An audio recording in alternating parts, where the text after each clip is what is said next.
दूं दुर्गाए नमः। जय माता दी। राधे राधे। प्यारे भक्तों, अब हम दुर्गा सप्तशती के तीसरे अध्याय की शुरुआत करेंगे। आप सभी भक्तों पर माता रानी की कृपा सदा सर्वदा बनी रहे। भक्तों, तीसरे अध्याय में आप रसपान करेंगे सेनापतियों सहित महिषासुर का वध की कथा।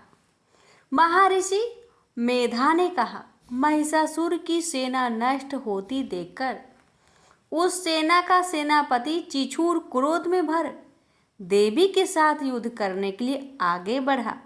वह देवी पर इस प्रकार बाणों की वर्षा करने लगा मानो सुमेरु पर्वत पानी की धार बरसा रहा हो।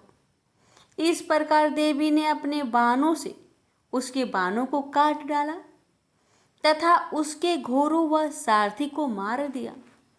साथ ही उसके धनुष और उसकी अत्यंत ऊंची ध्वजा को भी काट कर नीचे गिरा दिया। उसका धनुष कट जाने के पश्चात उसके शरीर के अंगों को भी अपने बाणों से बीध दिया।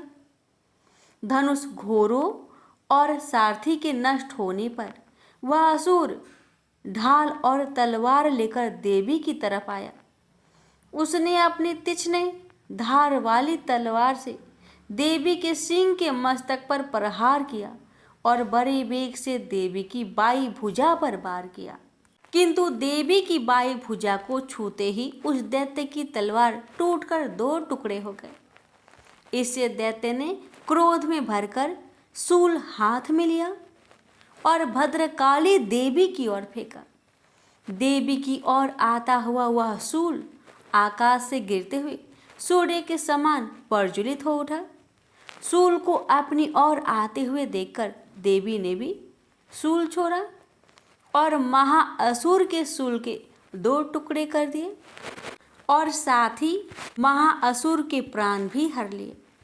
चिछूर के मरने और देवताओं को दुख देने वाला चामर नामक दैत्य हाथी पर सवार होकर देवी से लड़ने के लिए आया और उसने आने के साथ ही शक्ति से प्रहार किया, किंतु देवी ने अपनी हुंकार से ही उसे तोड़कर पृथ्वी पर डाल दिया।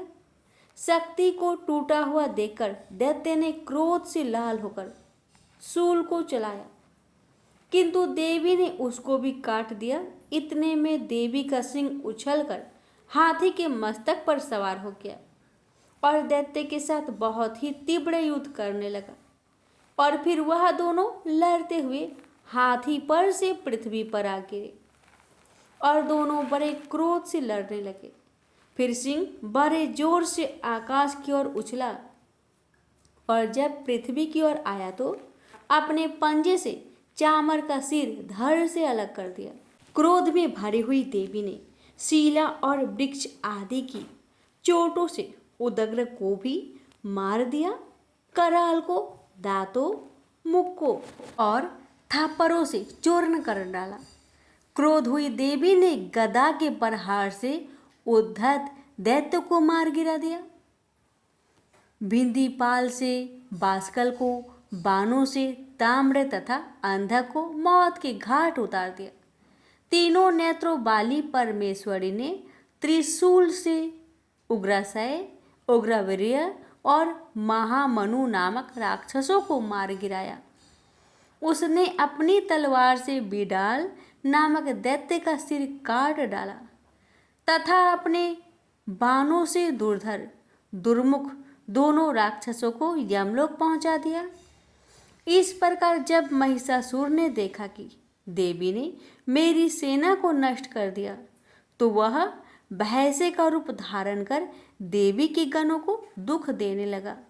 उन गणों में कितनों को उसने मुख के प्रहार से, कितनों को खुरों से, कितनों को पूंछ से, कितनों को सिंहों से, बहुतों को दौड़ने के वेग से, अनेकों को सिंहनाद से, कितनों को चक्कर देकर और कितनों को निश्वास वायु के झोंके से पृथ्वी पर गिरा दिया।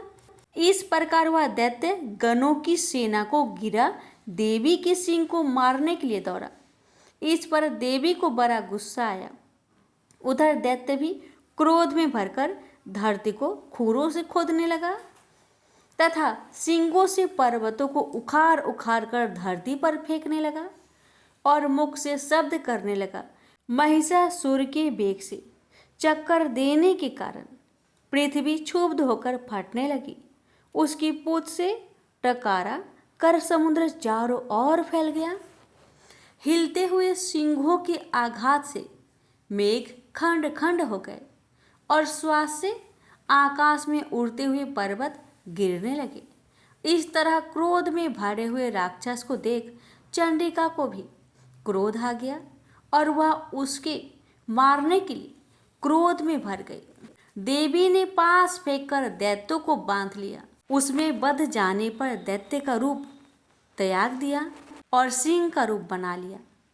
और जो ही देवी उसका सिर काटने के लिए तैयार हुई, उसने पुरुष का रूप बना लिया। जो ही हाथ में तलवार लिए था, देवी ने तुरंत ही अपने बाणों के साथ उस पुरुष को उसकी तलवार ढाल सहित बीध डाला। इसके पश्चात वह हाथी के रूप में दिखाई देने लगा और अपनी लंबी सूंड से देवी के सींग को खींचने लगा और गरजने लगा। देवी ने तलवार से उसकी सूंड काट डाली। तब राक्षस ने एक बार फिर भैंसे का रूप धारण कर लिया और पहले की तरह चर अचर जीवों सहित समस्त त्रिलोकी को व्याकुल करने लगा। इसके पश्चात क्रोध में भरी हुई देवी बारंबार उत्तम मधु का पान करने लगी और लाल लाल नेत्र करके हंसने लगी। उधर बल वीर्य तथा मद से क्रोध हुआ दैत्य भी गरजने लगा। अपने सिंगों से देवी पर पर्वतों को फेंकने लगा। देवी अपने बाणों से उसके फेंके हुए पर्वतों को चूर्ण करती हुई बोली, ओ मूर्ख, जब तक मैं मधुपान कर रही हूँ तब तक तू गरज ले और इसके पश्चात मेरे हाथों से तेरी मृत्यु हो जाने पर देवता गरजेंगे। महर्षि मेधा ने कहा। यूं कहकर देवी उछलकर उस दैत्य पर जा चढ़ी और उसको अपने पैर से दबाकर शूल से उसके गले पर आघात किया। देवी के पैर से दबने पर भी दैत्य ने अपने दूसरे रूप से अपने मुख से बाहर होने लगा। अभी वह आधा ही बाहर निकला हुआ था कि देवी ने अपने प्रभाव से उसे रोक दिया। जब वह आधा निकला हुआ ही दैत्य युद्ध करने लगा तो देवी ने अपनी तलवार से उसका सिर काट दिया। इसके पश्चात सारी राक्षस सेना हाहाकार करती हुई वहां से भाग खड़ी हुई और सब देवता अत्यंत प्रसन्न हुए और ऋषियों महर्षियों सहित देवी की स्तुति करने लगे। गंधर्वराज गान करने तथा अप्सराएं नृत्य करने लगी। प्रेम से बोलिए जय माता दी। माता रानी आप सभी भक्तों पर अपनी कृपा सदा बनाए रखे। भक्तों, अब हम अगला अध्याय कल के वीडियो में सुनेंगे। देवी माता के आशीर्वाद आप पर और आपके पूरे परिवार पर सदा बने रहे, यही हमारी शुभकामनाएं हैं। जय माता दी।